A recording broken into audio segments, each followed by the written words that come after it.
everyone, I'm Allie with Potomac Beads. Gather up some drops and some materials and join me in making this fun drop necklace.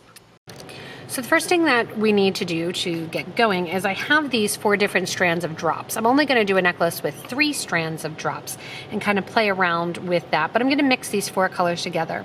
I have the olive gray luster, the lilac swirl, the lilac, and the opaque chartreuse. There's so many different options of different drops, and these are all the 6x9s.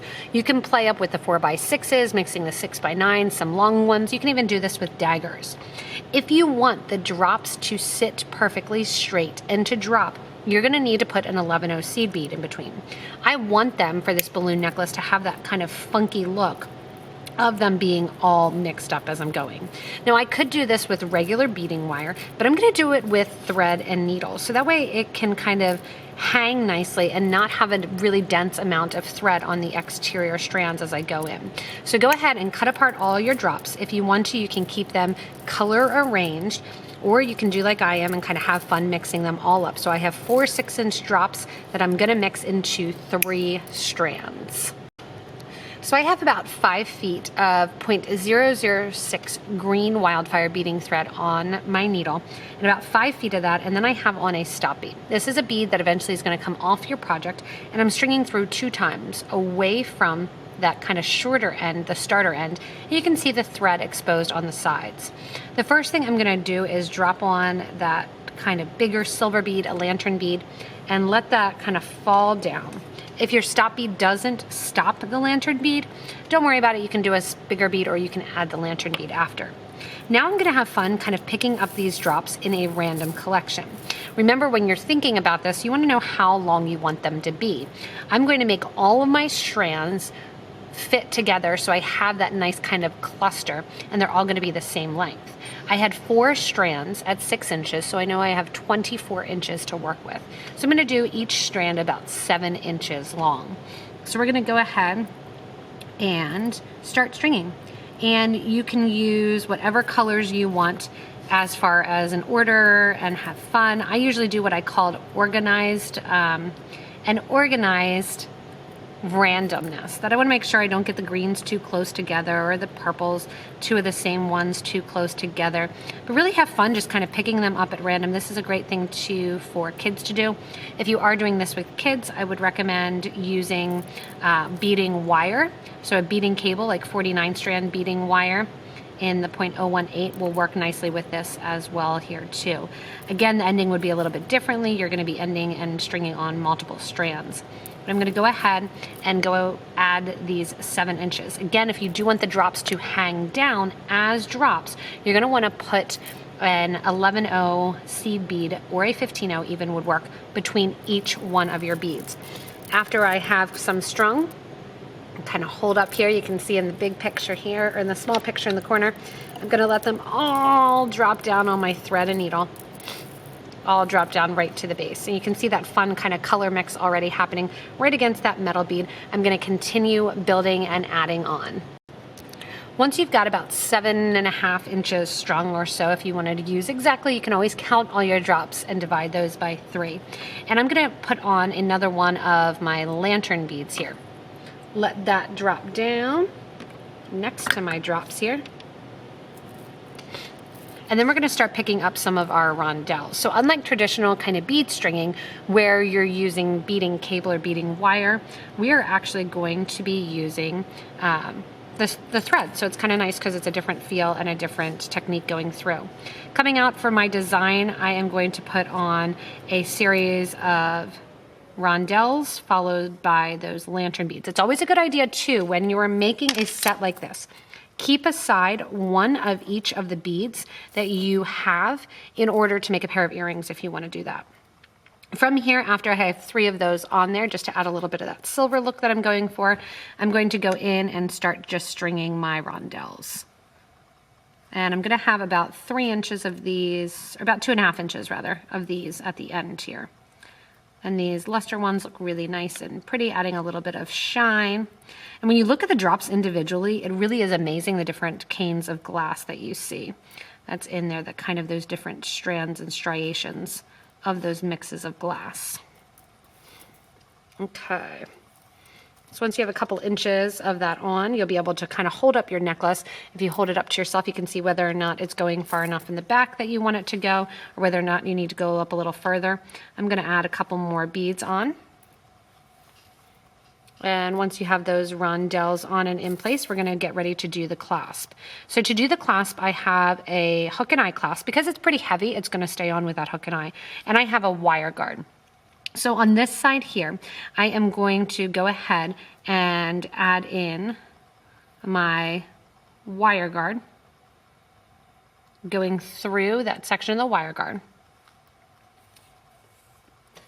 dropping that down.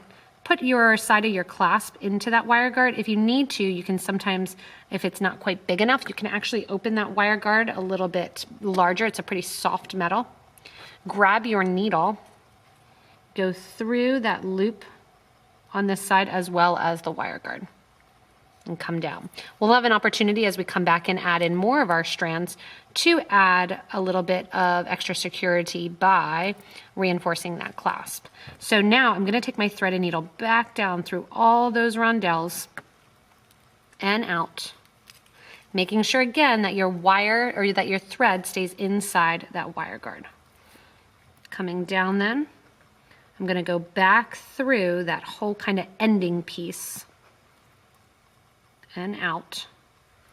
And the wildfire beading thread is really tough, really stiff, or strong rather, not stiff. I'm using it because it's not stiff. But if you want to, you can also use the 0.008 for this.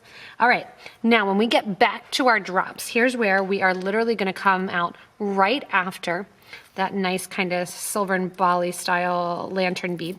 And we're doing more drops. So I'm going to do the same amount of drops as I did on this first side. When we get back to this other side here, we are going to start adding the additional length of the rondelles on the opposite side. So we're going to do the same thing on the opposite side after we add another series of those drops to make that nice kind of bubbled balloon look that we're going for. So when you're done stringing the second strand, you're going to go up through that metal bead that you put on. And you can usually just kind of move the stop bead over to the side so that way you can get through there without a challenge. And you're going to take your thread and needle through.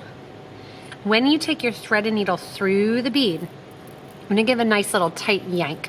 What that's going to do is kind of tighten up those drops because we want them to hang so that they are going every which way. So you need them to be a little bit on the tighter side. Coming out then, you're just going to repeat what you did on the opposite side, adding in the same amount of beads. And then when we come down to the other side, we're going to repeat just like we did. So you're going to add in one of your rondelles, one of your metal, rondelle, metal, and then up the back with the rondelles. Again, when we get to the end, just like we did previously, you're going to add on your wire guard and then go through your clasp. This side, it's going to be the loop. Go back down through the wire guard, back down through all the beads. And then when we come out here, we're going to get ready to add our third strand. When you get back to the starter thread where that stop bead is, what I want you to do is actually take the stop bead off, and this is prior to putting on that third strand. And we're going to tie these two thread ends together. That way we get rid of the one end, and you can take a thread burner or wire cutters or just a really sharp scissors and cut off the extra thread ends of that. We're going to tie right over left, left over right, doing kind of that nice square knot.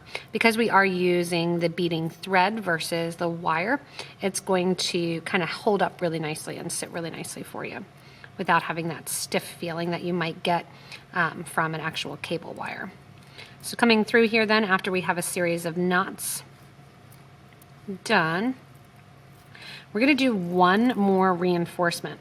So instead of going right back down and getting ready to do my third strand, I want to go in and put an extra piece of wire going up through the clasp, through that wire guard, and then down through again. What you're going to do then after you reinforce and come back up and down through, you're going to go down through that bead one more time. We're going to string on all the extra little drops minus, a little set of each in case you want to make a set of earrings. So keep out one of each, or if you want to design your earring first, you can do that. But I'm going to keep out basically 8 beads, one of each, along with 2 of the rondelles, so that way I can make myself a matching pair of earrings. Other than that, string them all on, getting your 3rd strand on, and then we'll go ahead and kind of tie off the string to finish up our nice balloon necklace. So the very last step before I get to model this balloon necklace is going through all of these beads one more time. Again, this is going to allow me to kind of reinforce and get that 2nd, which will be that 3rd strand actually for this one, going through here. And we're going to reinforce that clasp one more time, going up through. So that way we have that more than one strand kind of going through that end. And I'm going to go through all of these here. And then the last thing I'm going to do is just tie off my thread somewhere along the project. And you can see kind of an inconspicuous place. You might want to go back down through all the rondelles and tie off like we did on the other side next to that actual bigger metal bead. So I'm going down the side here, making sure as I pull that that thread, see how that thread jumped out of the wire guard? You want to make sure to kind of pull that back into place and kind of push it into that wire guard. And then when you pull tightly, it'll stay there for you. So if you pull too fast, sometimes your thread will escape the wire guard. Coming back down through here, and go back down, getting my needle lost there. Pull my needle out. But I still have plenty of thread that if I would have wanted to make this longer, I could have done so. So if you do want something a little bit longer rather than this short kind of cocktail necklace, you don't have to do a short necklace. And then here coming out this end, right near that metal bead, I'm going to go and wrap my needle around all the threads, go through that loop that wrapped around, shorten your tail quick first, and then tie a nice knot around them. Go further down into the project a little bit, right there where my wire's coming out. Again, shorten out that tail a little and tie off the end. If you are somebody that likes to glue, go ahead and use glue at this point. I'm just, like I said, kind of knotting in a number of different places, going through threads and catching on, just doing kind of that half hitch knot, making loops underneath the bridge threads, going through once, going through that loop twice, and doing a nice tight knot. There you go. If you want to, you can even sew into one of those drop sections a little bit more. Burn your thread off in between one of those, so that way it's pretty inconspicuous. It's a green thread, which works really well with these colors. And then if you have your thread burner, again, you can kind of burn off the end of that thread. Make a nice big knot here with that thread end. And because of the nature of the necklace, you will not see that extra thread at all. You can actually use a little bit less thread there. I made mine pretty big, kind of burnt that down. Once you're done then, I'm gonna burn it over here too, where I have that thread end after I went and reinforced. I have that extra thread end, and I can tell that my batteries are getting low on my thread burner. Usually it kind of burns through really, really quickly. And here I'm going through and kind of making it happen and forcing it, and change out my batteries. But then I get the opportunity to actually see the necklace on and kind of have that cluster. So again, I made mine that cocktail length, but I have it nice and short. And go in here and find out where my actual clasp is. Open that up just the tiniest little bit so that way my thread end can go on. And there I have it. So let me tuck my other little lynx necklace in there. And you can see that fun and funky look of gathering up. It's very kind of fun, springy, makes me feel good with this nice cold weather. And it really is a chunky design that when done right and correctly with the wildfire thread, it has a really nice ending, really nice appearance, and is nice and heavy kind of along the neck. So if you get a chance to make this actual balloon necklace, you can have fun with all the different shapes of the drops. You can even do this same technique without doing it in the actual drop shape, but I really like how they pop, and hopefully you too. As you make this and as you kind of gather anything, if you need any materials, remember that we have links below the video to the beads that were used in this actual design and the necklace. You can also go to the beginning of the video, gather up the materials, as well as subscribe to this YouTube channel. You get regular updates, little design ideas and tricks and tips, as well as better beader episodes designed to make you a better beader. Keep in mind you can stay connected with us further by joining our Facebook group for beading and jewelry making. As always, have fun and enjoy making your own balloon necklace.